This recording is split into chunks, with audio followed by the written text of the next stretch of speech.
વિદ્યાર્થી મિત્રો, હવે દરેક વિદ્યાર્થી એ જાણશે કે ભાઈ આપણે લાસ્ટ ટાઈમ વિડિયોની અંદર સ્તંભાકૃતિ વિશેનો અભ્યાસ કર્યો હતો. હવે આપણે અભ્યાસ કરવા જઈ રહ્યા છીએ પાસેની સ્તંભાકૃતિ, જેમાં પરિમાણ એક જ હોય પણ એક જ માહિતીની જગ્યાએ બે માહિતી આપી હોય, જેની એકબીજા જોડે સરખામણી આપણે કરવાની હોય. તો સરખામણી કરવાની રીત કેવી હોય અને એનો દાખલો કેમનો ગણાય એ સીધું આપણે દાખલામાં જોઈએ. તો સ્વાધ્યાય 2.3 માં દાખલા નંબર 3 જુઓ. મુંબઈના શેર બજારમાં 5 કંપનીના શેરના ભાવ દિવસમાં અંતરાલ મુજબ નીચે મુજબ હતા, એને યોગ્ય આકૃતિમાં રજૂઆત તમે કરો.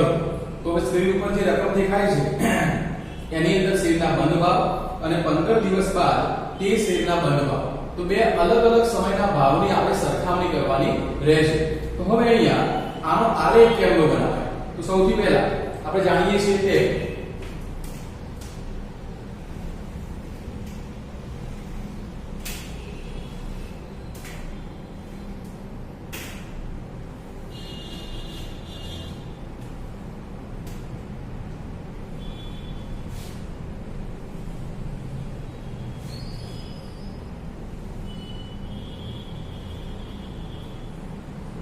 x ધરી, અહીંયા પણ x, અહીંયા y ડેશ, આ x ડેશ અને આ y.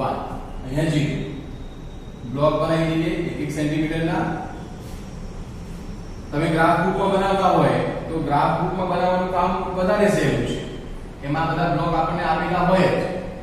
આ તો મારી સમજૂતી માટે બોર્ડ ઉપર બ્લોક કેમ ના બનાવવા?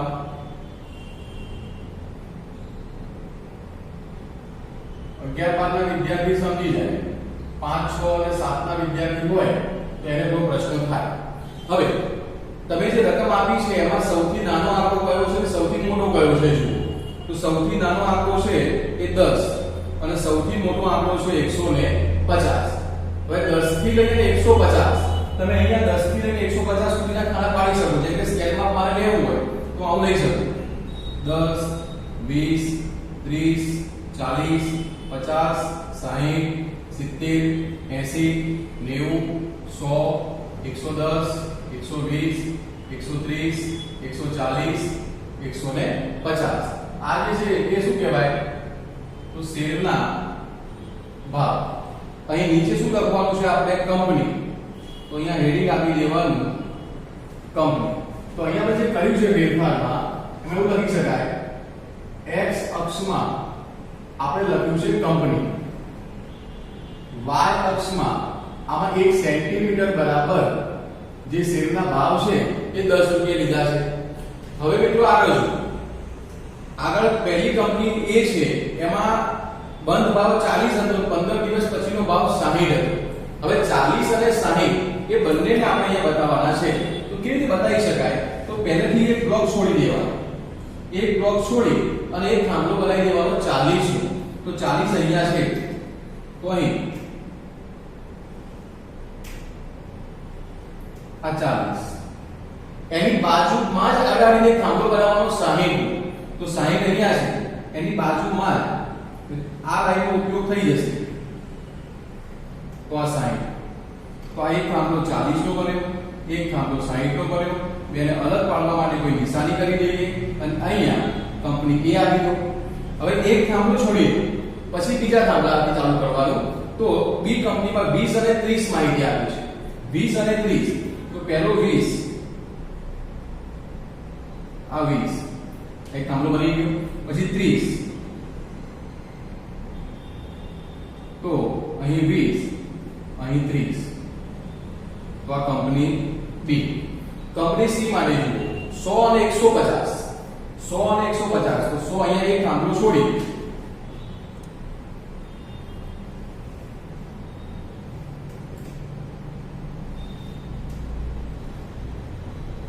આ 100 અહીંથી જોવાનું, આ 100 થઈ ગયા. હવે 150 સૌથી ઉપર છે,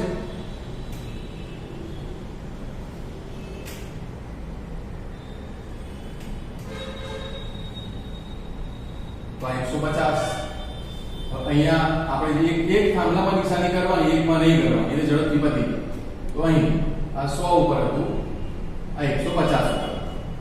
આગળ વધો કંપની ડી માં 80 અને 60, 80 અને 60, અહીંયાથી 80 લઈ લઈએ તો અહીં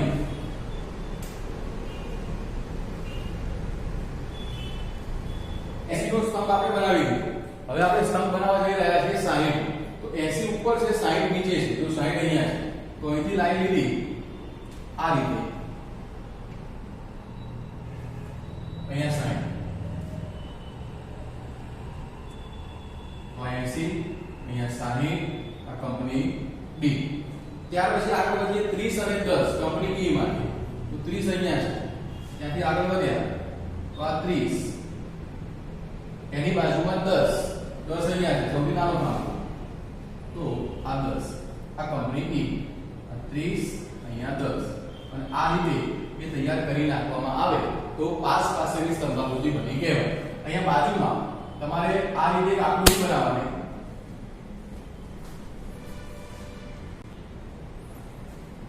બાજુમાં એક આકૃતિ બનાવવાની જેની અંદર આ રીતે નિશાન કરી દેવાનું જે એક થાંભલામાં તમે કર્યું છે. તો એ શું હતું, તો શેરના બંધ ભાગ, એ નિશાન બતાવો કે શેરના બંધ ભાગ, અને બીજી જે કોરી નિશાન વાળો થાંભલો છે એમાં શું બતાવતું હતું, તો કે 15 દિવસ પછીના બંધ ભાગ. આ રીતે તમે આકૃતિ બનાવી દો તો પાસ પાસેની સ્તંભાકૃતિ તૈયાર કરી કહેવાય. પ્રણામ વિદ્યાર્થી મિત્રો, લાસ્ટ ટાઈમ આપણે વિડિયોમાં પાસ પાસેની સ્તંભાકૃતિ વિશેનો અભ્યાસ કર્યો હતો. હવે આપણે સાદી વિભાજિત સ્તંભાકૃતિ, કે એક માપી આકૃતિના 4 પ્રકાર છે: સ્તંભાકૃતિ, પાસ પાસેની, સાદી વિભાજિત અને ટકાવારી વિભાજિત. તો હવે એક માપીની અંદર આપણે સ્તંભાકૃતિ અને પાસ પાસેની સ્તંભાકૃતિ જોઈ. હવે આપણે જોવા જઈ રહ્યા છીએ સાદી વિભાજિત સ્તંભાકૃતિ. તો સ્વાધ્યાયમાં 2.3 ની અંદર દાખલા નંબર 5 આપણને આપ્યો છે, જેની સાદી વિભાજિત સ્તંભાકૃતિ આપણે તૈયાર કરી. અચ્છા, તો સાદી વિભાજિત સ્તંભાકૃતિ તૈયાર કરવી છે, એની રકમ તમે સ્ક્રીન ઉપર જોઈ શકો છો. હવે આ રકમમાં થોડી ગણતરી કરવી પડશે જેથી કરીને આલેખ બનાવવામાં તમને સરળતા રહે. તો એ જે રકમ આપણને આપી છે એને મેં ડિસ્પ્લે પર જુઓ બોર્ડ ઉપર મેં આ રીતે લખી દીધી છે. હવે અહીંયા વિસ્તાર A અને વિસ્તાર B આડી આપી હતી એટલે ઊભી લખી, પણ એક વધારાનું ખાનું બાજુમાં મેં બનાવ્યું છે સંચય આવૃત્તિ CFI. CFI ના ખાનામાં માહિતી ભરવાનું કામ ખૂબ સહેલું છે. જેમ કે પહેલા તો રકમ આ રીતે લખી દો, દરેકમાં ગમે લાઈનની જગ્યા છોડી દેજો. હવે આ 480 આપ્યા છે તો બાજુમાં 480 લખી દેવાના, એની અંદર પ્લસ 360 કરો તો 480 અને પ્લસ 360 તો 840. 840 માં 240 બીજા ઉમેરો 1080, એમાં 120 બીજા ઉમેરો એટલે થઈ જશે 1200, જે એનું ટોટલ આપણને આપેલું હોય ટોટલ અહીંયા આવી જાય. એ રીતે વિસ્તાર B માટે પણ કરો. 350 ના 350 પ્લસ 250 600 પ્લસ 200 800 પ્લસ 200 એટલે 1000, જે આનું ટોટલ આપેલું છે એ બનાવી દેવાનું.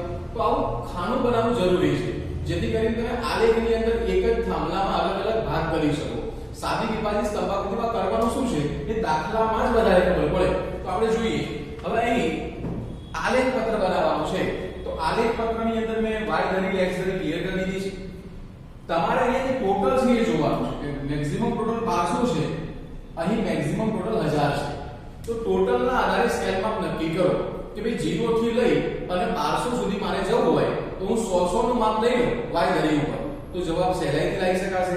તો અહીં આપણે 100 નું માપ રાખી 100 200 300 400 500 600 700 800 900 1000 1100 અને મેક્સિમમ જવાનું છે આપણે 1200. પછી તમારે બે થાંભલા બનાવવાના છે, એક વિસ્તાર A માટે અને એક વિસ્તાર B માટે. વિસ્તાર A માટેનો જે થાંભલો આપણે બનાવવાનો છે એમાં એક અને એક બ્લોક પણ છોડી શકાય અને બે બ્લોક પણ છોડી શકાય, કારણ કે થાંભલા ટોટલ બે જ બનાવવાના છે. એક વિસ્તાર A નું બિલ્ડિંગ બનાવવાનું છે, એક વિસ્તાર B નું બિલ્ડિંગ બનાવવાનું છે. તો વિસ્તાર A નું બિલ્ડિંગ બનાવવા માટે હું અહીં 3 કોલમ છોડું છું, A I આ 3 કોલમ છોડી અને કેટલો લાંબો થાંભલો બનાવવાનો, 1200 ફૂટ ઊંચો થાંભલો બનાવવાનો. તો 1200 અહીંયા છે, તો અહીંથી આપણે જ્યાં સુધી 1200 ના પહોંચી જવાય ત્યાં સુધી. તો આ જોઈ શકો છો 1200. હવે આ આપણે થોડો પહોળો બનાવો. 1 સેન્ટીમીટર ના બ્લોક નો નહીં બનાવી દેવાનો, સારો ના લાગે. તો આપણે 3 નો જ બનાવીએ. તો અહીંયા 1 2 અને 3 3 સેન્ટીમીટર જાડો એક થાંભલો બનાવીએ. કોઈ વિદ્યાર્થી પૂછે 2 નો બનાવીએ તો ચાલે, એમ તો 1 નો બનાવે તો એ ચાલે, પણ સારું લાગે ને આકર્ષક લાગે એવી આકૃતિ હોવી જોઈએ. તો મેં 3 બ્લોક છોડ્યા, 3 બ્લોકનો થાંભલો બનાવ્યો. હવે એક થાંભલો બનાવવાનો છે 1000 નો, તો પાછા ફરતી 3 બ્લોક છોડી દો.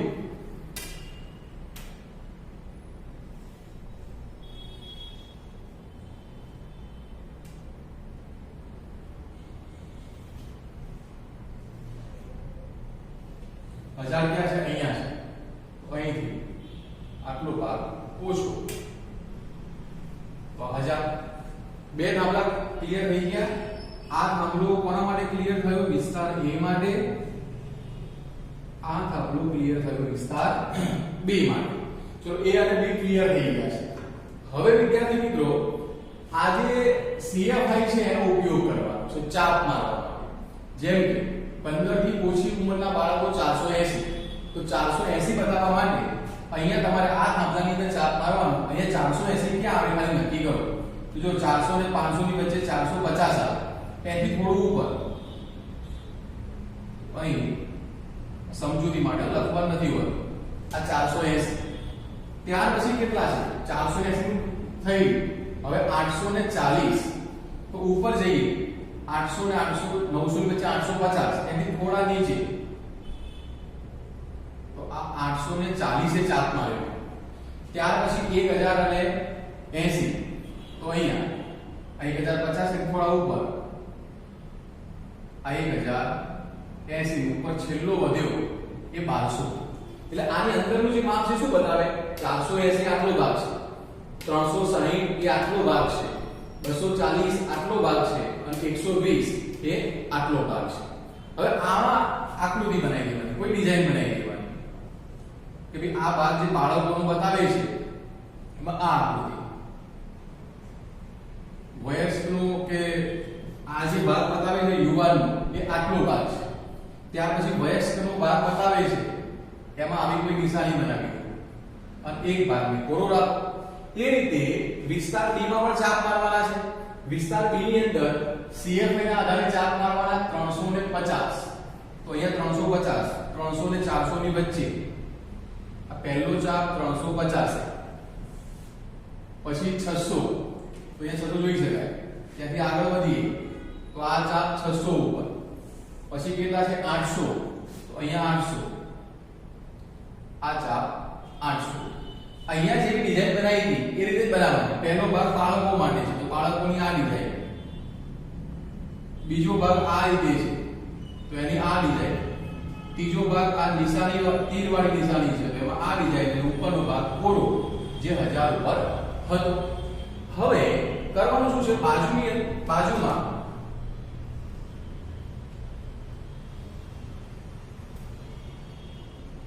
1 2 3 4.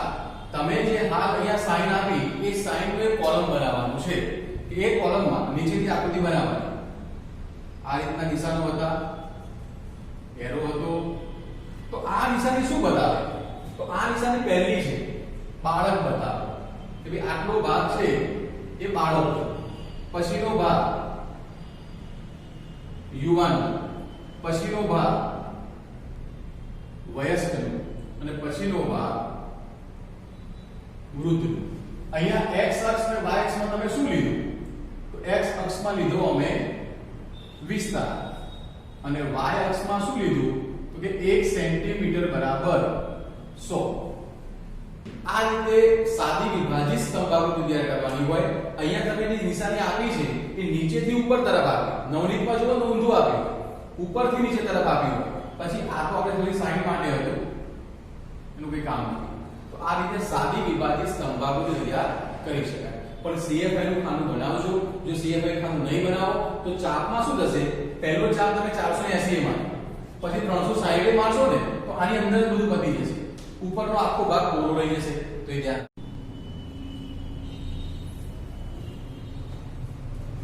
પ્રણામ વિદ્યાર્થી મિત્રો, લાસ્ટ ટાઈમ આપણે વિડિયોમાં શીખ્યા હતા સાદી વિભાજિત સ્તંભાકૃતિ કે એક જ થાંભલાના અંદર અલગ અલગ વિભાગ પાડીને આપણે બતાવવાનો.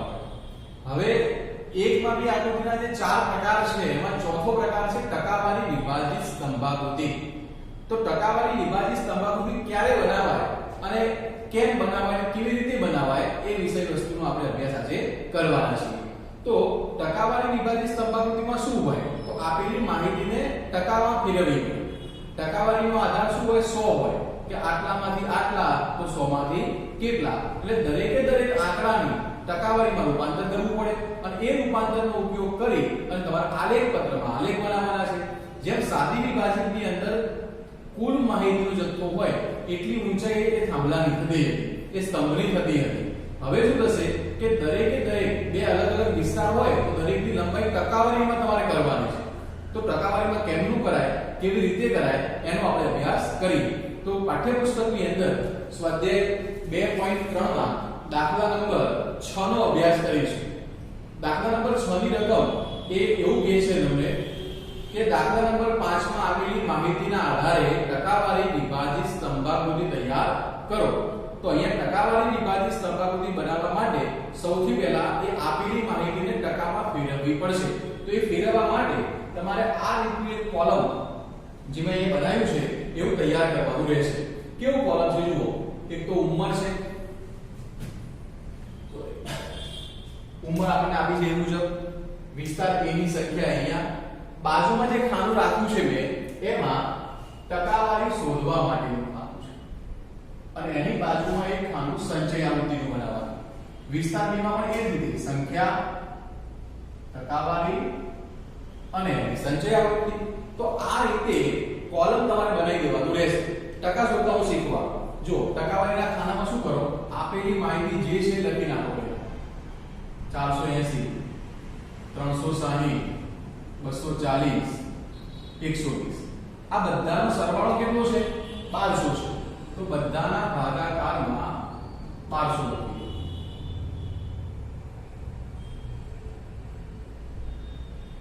હવે ટકાનો આધાર શું હોય? તો કે 100 હોય. તો ગુણ્યા 100 બધામાં. આગળ દીધું. હવે આનું તમે કેલ્ક્યુલેટરમાં જવાબ લાવશો એટલે જવાબ આવશે 40%. આનો જવાબ તમે લાવશો એટલે જવાબ આવશે તમારે 30%. આનો જવાબ લાવશો એટલે તમારે જવાબ આવશે 20% અને આનો જવાબ આવશે તમારે 10%. તો 40, 30, 20 અને 10 ટકાવારીનું ટોટલ હંમેશા કેટલું થતું હોય? 100 થતું હોય. એની બાજુમાં CFI નું કામ છે. તો જો 40 આપે તો 40 ના 40 વત્તા 30 70, 70 વત્તા 20 90, 90 વત્તા 10 100. આપણે આ કોલમનો ઉપયોગ કરી અને થાંભલામાં જેમ સાદી વિભાજિતમાં ચાપ માર્યા હતા એમ ચાપ મારવાના છે. હવે અહીંયા જોઈએ તો એની એ માહિતી ફરીથી લખો. 350, 250, 200 અને 200. હવે આનું ટોટલ જો કેટલું છે? 1000. તો આ બધાને 1000 થી ભાગાકાર તમે કરો.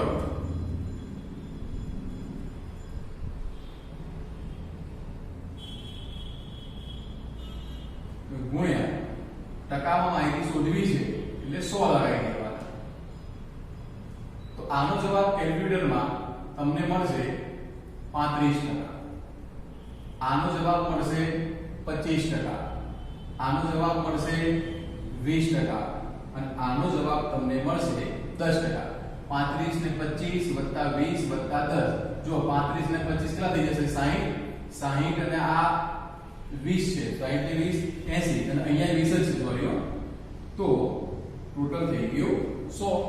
હવે આને CFI બનાવી દો. તો CFI માં 35 ના 35 વત્તા 25 60 વત્તા 20 80 વત્તા 20 100. તો આ ટકાવારીનું જે કોલમ છે, કારણ કે આપણે જરૂરિયાત ખાસ કરીને આ જે CFI છે એના આધારે એ માહિતીને આલેખ પત્રમાં બતાવવાની છે.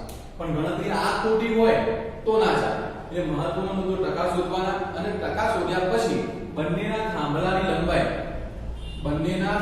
લંબાઈ 100 સેન્ટીમીટર પ્રાપ્ત થાય. 100 સેન્ટીમીટર એટલે કે તમે જે સ્કેલમાં લો તે.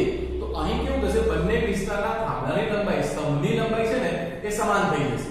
તો આપણે અહીંયા આલેખ પત્ર પર જોઈએ. જુઓ, મેં x ધરી બનાવી છે, y ધરી, x ધરી થોડી બોડી દીધી છે.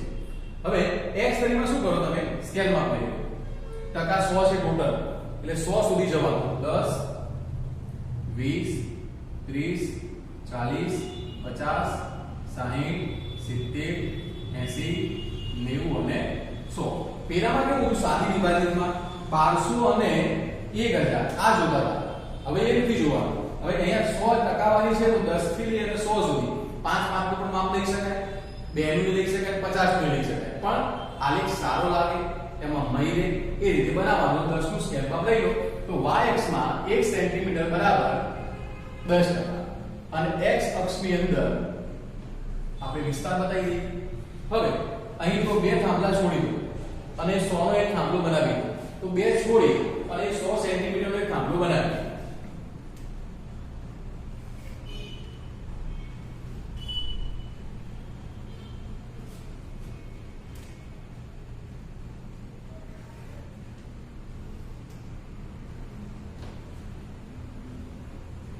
તો આ બની ગયો વિસ્તાર A માં. પાછા બે બ્લોક છોડી દો અને ફરીથી એવડો ને એવડો થાંભલો વિસ્તાર B માટે બનાવી દો.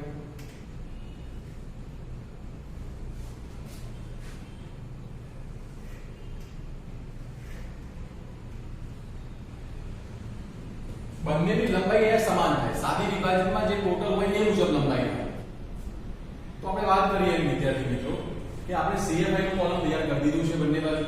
હવે આ CFI ના કોલમ ઉપરથી અહીંયા વિસ્તાર A માટે અને વિસ્તાર B માટે જે સ્તંભ બનાવવાના છે બંનેની લંબાઈ એક સમાન હોય. કેમ કે ટકાવારી બંને ટોટલ એક સમાન જ હોવાનું છે. તો આપણે સ્કેલમાં લીધું છે 10 થી 100 સુધી. હવે એ 100 સુધીના થાંભલા બંનેના એક સમાન લંબાઈના બનાવી દીધા. બધા વચ્ચે અંતર એક સમાન રાખી દીધું છે આપણે.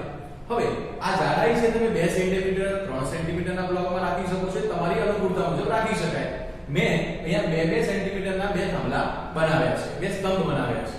હવે ચાપ જે માપવાનું છે તો પહેલો ચાપ અહીંયા તમે જુઓ વિસ્તાર A ની જે CFI બનાવ્યો હોય એના આધારે આ જે વિસ્તાર A છે એનો પહેલો ચાપ 40 ઉપર મારવાનો. 40 પતી જાય પછી બીજો ચાપ 70 ઉપર, તો અહીંયા 70 ઉપર. ત્રીજો ચાપ છે 90 ઉપર, અહીં 90 ઉપર કરી દેવાનું. એ જ રીતે વિસ્તાર B માટે જુઓ, પહેલો ચાપ 35 30 અને 40 ની વચ્ચે જઈએ તો આ ચાપ 35 ઉપર, પછી 60 છે તો અહીંયા 60 ઉપર, 60 પછી કેટલા છે 80 છે તો અહીં 80 ઉપર, અને છેલ્લો તો જાણો છો એમ કે 100 એ હોય છે. પછી એમાં ડિઝાઇન બનાવી દેવાની છે. ડિઝાઇનમાં કેવું હોય, જેમ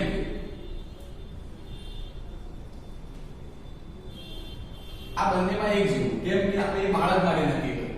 બાળક પછી જુઓ યુવાન, આ બંને જે ભાગ પડ્યા છે એ યુવાન માટે છે. એમાં આપણે આ રીતે નક્કી કરી દઈએ તો આ યુવાન થઈ ગયું. યુવાન પછી વયસ્ક આપ્યા છે તો વયસ્કમાં આ રીતે બનાવી દો કોઈ ડિઝાઇન. તમને ગમે બનાવી શકાય, ઉપર પૂરું રાખો તો થઈ ગયા 100 સુધી. હવે આ જે છે એ જે ડિઝાઇન છે શું બતાવે છે એનો સાઇન આપતો આવો સિમ્બોલ પર તમારે બનાવી દેવાનો રહેશે. તો ટકાવારી વિભાજિત સ્તંભાકૃતિ આ રીતે તૈયાર કરી શકાય.